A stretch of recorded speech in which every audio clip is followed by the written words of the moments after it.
Cinquième commandement, commandement numéro 5.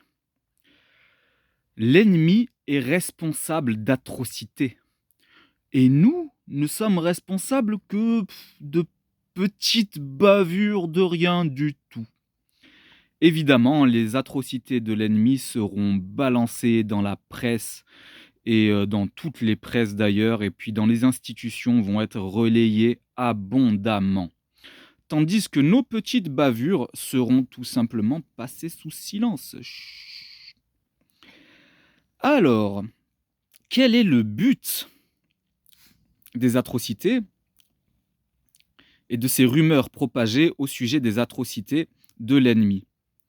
Alors, il se trouve que dans la littérature de guerre, on apprend pas mal d'histoires au sujet de mains coupées.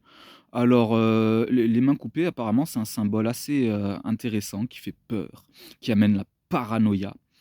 Et,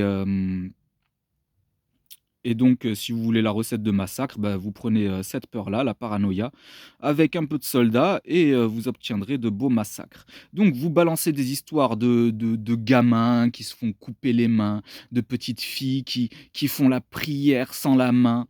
Et vous mixez ça dans la tête de vos soldats là, mais bien tous les jours, hein, et plusieurs fois par jour, et vous avez un carburant à la haine de vos petits soldats, avec les détails croustillants qui leur donneront du cœur à l'ouvrage quand il faudra étriper, massacrer, exterminer la femme, l'enfant, la veuve et l'orphelin. Et puis bon, les hommes vaillants et puis les vieillards, enfin tous les ennemis quoi, hein. Les vérifications, qui ont quelquefois lieu par de vrais journalistes, quant à ces rumeurs de mains coupées, de bébés égorgés dans leur couveuse, en fait, elles prouvent tout le temps que c'est des mensonges. Les bébés, on se rend compte qu'ils n'ont jamais existé. Quand on fait des enquêtes là-dessus, on se rend compte que c'est faux. Alors, c'est pas qu'il n'y a pas d'atrocité en temps de guerre, mais c'est que chacun, en fait, va émulsifier les atrocités des ennemis, tout en cachant ses propres, atrocités et puis il va en inventer d'autres et donc vous avez un super, cercle vicieux qui va s'installer. Donc la guerre est sale, oui, on va en parler dans les médias, surtout des atrocités de l'ennemi.